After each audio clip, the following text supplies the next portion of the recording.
Bom dia, Bom muito dia. bom dia a todos que vão participar junto conosco de mais um 77, nosso projeto aqui para falar sobre resolver conflitos conjugais através da Bíblia. E hoje eu queria começar contando uma história muito antiga que conta que teve um incêndio na floresta. Um incêndio terrível, muito grande, e de repente os animais começaram a fugir, né? Tá tudo pegando fogo, fumaça e fogo para tudo que é lado, e os animais começaram a fugir. E tinha um elefante correndo, assim, uma manada de elefantes. De repente um elefante olha para o lado e vê um beija-flor.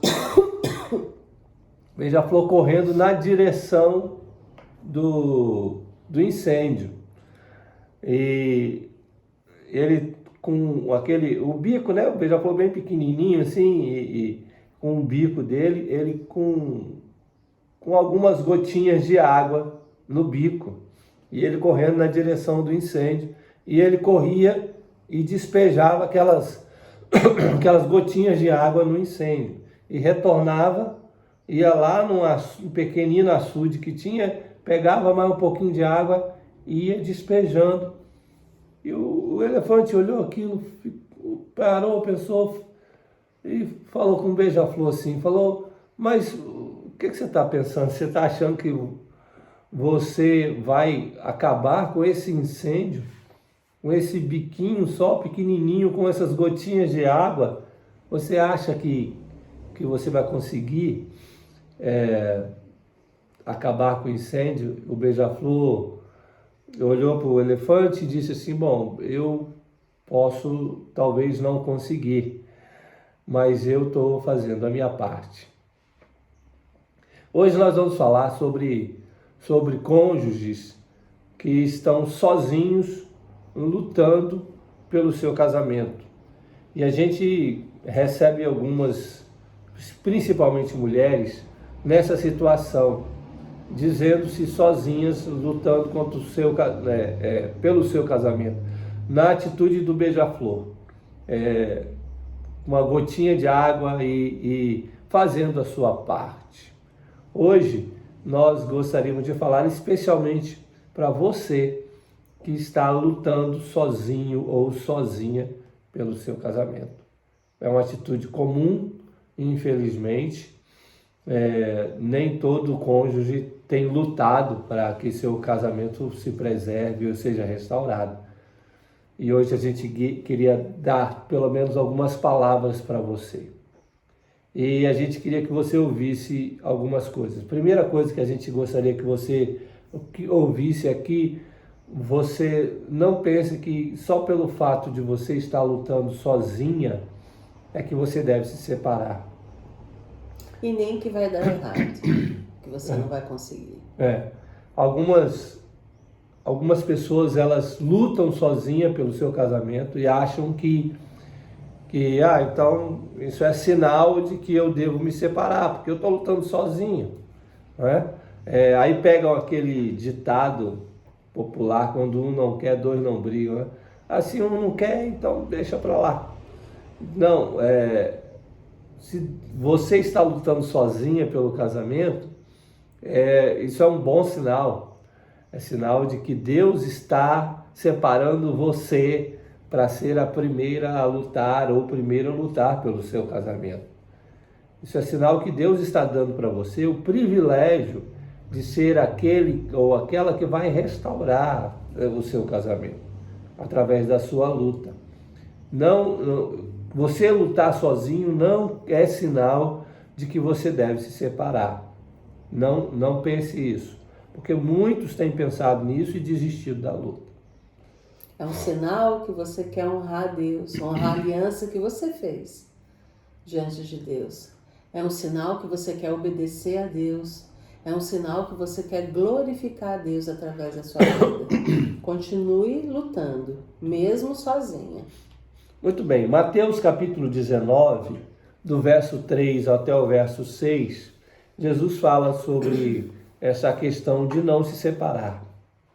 Vieram a eles alguns fariseus e o experimentavam, perguntando: é lícito ao marido repudiar a sua mulher por qualquer motivo? Então respondeu ele: não tendes lido que o Criador, desde o princípio, os fez homem e mulher? O que disse: por esta causa deixará o homem pai e mãe e se unirá à sua mulher, tornando-se os dois uma só carne? De modo que já não são mais dois, porém uma só carne. Portanto, o que Deus ajuntou, não o separe o homem. Então, o que Deus ajuntou, o homem não separa. Por quê? São uma só carne. Não pense que você está lutando sozinho ou sozinha é sinal de que você deve se separar. Não pense isso. Você não precisa se separar, você não deve se separar, você deve continuar lutando pelo seu casamento. Continue lutando. A segunda coisa que nós gostaríamos que você soubesse, que você ouvisse de nós hoje, é que Deus ouve a oração do cônjuge mesmo que esteja sozinho. Mesmo que o cônjuge esteja só, Deus ouve a oração desse cônjuge. Tiago, capítulo 5, no verso 16, olha o que o apóstolo Tiago diz sobre a oração. Confessai, pois, os vossos pecados uns aos outros, e orai uns pelos outros para serdes curados. Muito pode, por sua eficácia, a súplica do justo. Então, a súplica do justo. Aqui está falando de uma pessoa, individualmente, que está clamando, sozinho. Não está falando de um grupo, está falando de um justo clamando a Deus. Então, a oração de um, ela é muito eficaz, diz o apóstolo. Você está orando sozinha pelo seu casamento, continue orando. Deus ouve. Olha, por exemplo, a experiência de Elias lá no Monte Carmelo, né? Lá com os 400 profetas de Baal, 450 profetas de Baal, ele estava sozinho, lutando contra todos os profetas de Baal. E, no entanto, ele continuou lutando sozinho e clamou, orou sozinho, e Deus ouviu. Ele não ouviu a oração dos 450.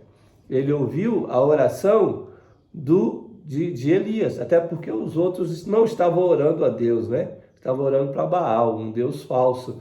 Elias estava orando ao Deus verdadeiro, sozinho, e Deus o ouviu. Veja, por exemplo, Moisés lá com todo o povo de frente para o Mar Vermelho. Moisés se dirigiu a Deus para orar, em oração, sozinho. A multidão estava toda lá desesperada e Moisés foi orar diante do Mar Vermelho. Deus ouviu a oração de Moisés e disse: Moisés, por que você está clamando? Diga ao povo para marchar. Sozinho.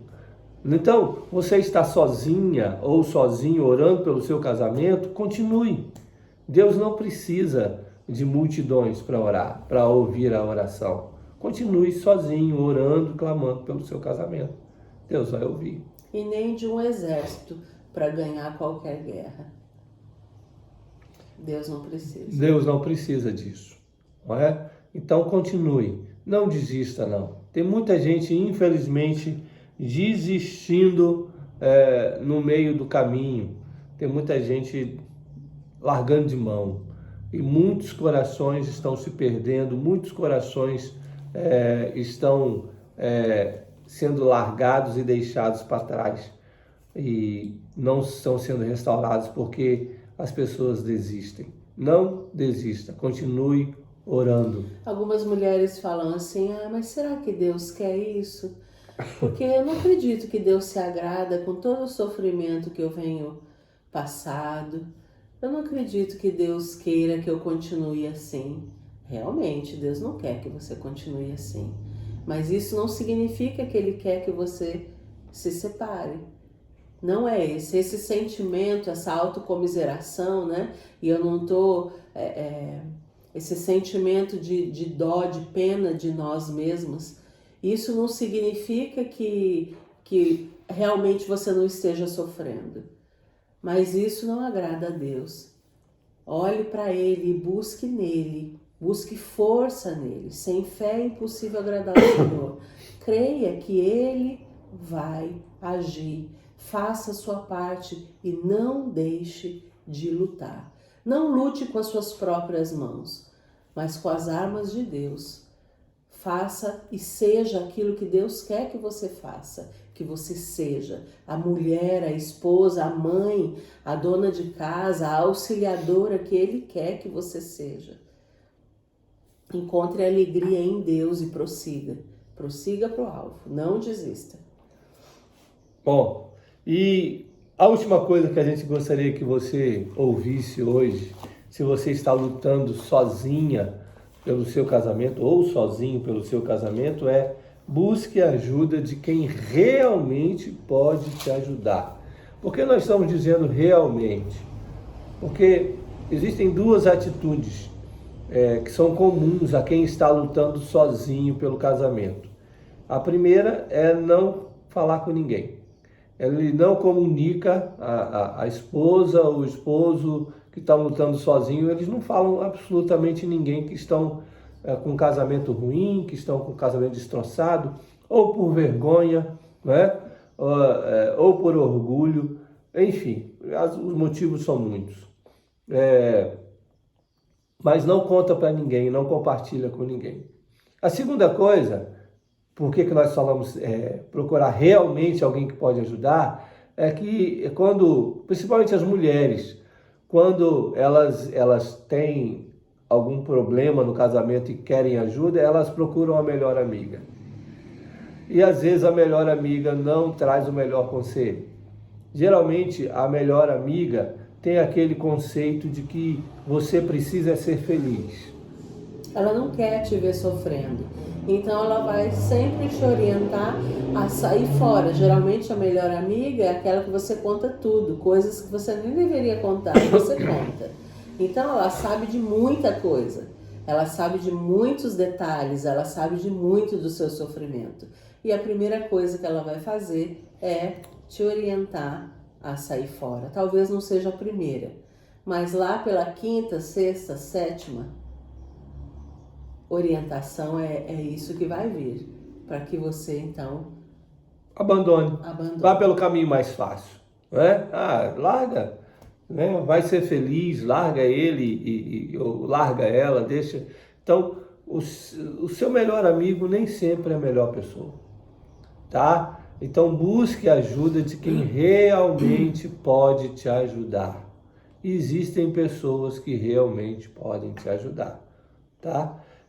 Nós já temos falado muito sobre essa questão nos nossos vídeos, de você procurar um conselheiro bíblico, alguém que use a Bíblia, que tenha a Bíblia como regra de fé e prática, alguém que realmente sabe manejar a palavra de Deus para te aconselhar. Alguém que vai te orientar não de acordo com a sua própria opinião, mas de acordo com a palavra de Deus, né? E é muito comum nesses momentos de aflição, a pessoa não sabe, você chega com um monte de coisa terrível, né, desabafando, e a pessoa vai logo na saída pela tangente, né? Mas se tem adultério, mas se ainda não tem adultério. Alguns até torcem para que haja adultério, para que estejam livres para separar. Muito bem, olha olha o Provérbios 12:15. O caminho do insensato aos seus próprios olhos parece reto, mas o sábio dá ouvido aos conselhos. O sábio é aquele que dá ouvido aos conselhos. Você precisa de conselhos. Você não pode ficar lutando sozinho ou sozinha por resto da vida. Procure alguém que possa te dar bons conselhos, tá bom? Bons conselhos não são aqueles que são convenientes com aquilo que você está sentindo ou com aquilo que você quer ouvir. Isso é muito mais comum do que a gente possa imaginar. Geralmente as pessoas, elas vão de árvore em árvore ver se tem alguma fruta mais apetitosa, mais agradável aos seus desejos. Não busque aquilo que é agradável, aquilo que você quer ouvir. Busque, peça a Deus que abra não só a sua mente, mas o seu coração para ouvir da pessoa certa aquilo que Ele tem para falar para você. Né? Seja forte, corajosa, tenha bom ânimo. O Senhor vai estar contigo. Né? Palavras de confronto não são convenientes, principalmente para pessoas que estão passando por tantas dificuldades, por tantas lutas. Ela quer mais ouvir uma palavra que traga consolo, que traga, né, aquele alívio. O seu alívio, o seu consolo deve ser a certeza de que Deus está lutando com você. Deus está lutando por você. Deus está lutando por vocês. Esse deve ser o seu maior consolo. Faça a vontade de Deus e esteja em paz com Ele, com Deus. Não esteja em paz com os seus sentimentos. Não esteja em paz com aquilo que o seu cônjuge quer. Seja briga, seja separação. Não. Esteja em paz com o que Deus quer. É isso aí. E não esqueça do beija-flor. Né? Faça a sua parte. Deus certamente já está fazendo a parte dele nesse processo. Deus certamente vai fazer um milagre. Então, continue levando a água, as gotinhas de água no incêndio. Um dia Deus vai mandar chuva abundante e vai acabar com esse incêndio. Faça a sua parte, tá bom? Amém. A gente queria também desafiar você a fazer a sua parte com outros casais. Pode ser que você saiba de outras mulheres ou outros homens que estão lutando sozinhos no seu casamento. Então, ajude eles, ajude essas pessoas enviando esse vídeo. Compartilhe esse vídeo com outros casais que estão passando pelo mesmo problema, tá bom? Você vai estar aí como um beija-florzinho jogando a gotinha de água no incêndio. Que Deus te abençoe. Amém? Que Deus te abençoe. Fique com Deus até amanhã, 7h07.